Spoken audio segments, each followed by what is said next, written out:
ọ̀kan pàtàkì lára àwọn agbẹnusọ ààrẹ àná lórílẹ̀‐èdè yìí olóògbé Muhammadu Buhari tó tún jẹ́ olùrànlọ́wọ́ pàtàkì lórí ìròyìn orí ẹ̀rọ ayélujára fún Muhammadu Buhari lásìkò tó fi ṣe ìjọba Nàìjíríà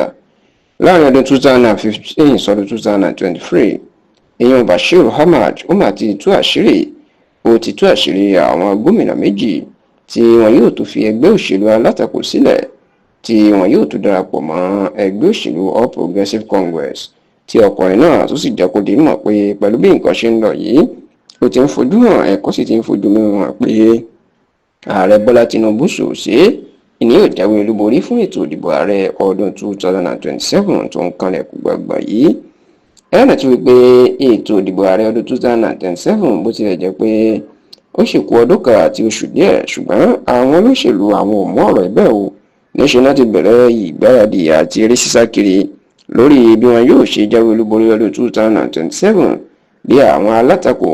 bí àwọn bíi Alhaji Atiku Abubakar àwọn bíi ọ̀gbẹ́ni Peter Obi Rotimi Amechi ọ̀gbẹ́ni Abdulrauf Arẹ́gbẹ́ṣọlá David Mark àti bẹ́ẹ̀ bẹ́ẹ̀ lọ Malam Nasir El-Rufai bí wọ́n ṣe ń kóra wọn jọ sí abẹ́ ẹgbẹ́ òṣèlú African Democratic Congress ADC láti fi gba ìjọba kúrò lọ́wọ́ ààrẹ Bọ́lá Tinubu lọ́dún 2027 ẹni Tinubu náà ń ṣe ọ̀rọ̀ ara ẹ̀ ní ẹni tí ó jẹ gbẹ̀ngbẹ̀ng ó gbọ́dọ̀ tilẹ̀kùn gbẹ̀ngbẹ̀ng tó sì jẹ́ pé níṣe ni bàbá náà lòun náà ń ṣèpàdé òṣèlú kiri lórílẹ̀‐èdè yìí àti lókè òkun lórí àwọn olóṣèlú tí ó tún darapọ̀ mọ́ láti jọ ṣiṣẹ́ ní ọdún 2027 ṣáà látọdún tó kọjá kò dín ní gómìnà ẹgbẹ́ òṣèlú PDP méjì ọ̀tọ̀ọ̀tọ̀ tí wọ́n ti kúrò tó darapọ̀ mọ́ ẹgbẹ́ òṣèlú APC Tinubu àwọn náà sì ni pásítọ̀ Umo Heno ti ìpínlẹ̀ Akwa Ibom àti gómìnà Sherry Oborevwori ti ìpínlẹ̀ Delta àwọn méjèèjì ni wọ́n ti fi ẹgbẹ́ òṣèlú PDP sílẹ̀ bọ́ sínú ẹgbẹ́ òṣèlú APC ṣáà ó kù ni wọ́n nígbà ń ró báyìí nítorí wọn láwọn gómìnà kan náà tó ti ń gbìyànjú láti darapọ̀ mọ́ ẹgbẹ́ òṣèlú APC báyìí o ṣùgbọ́n tó jẹ́ pé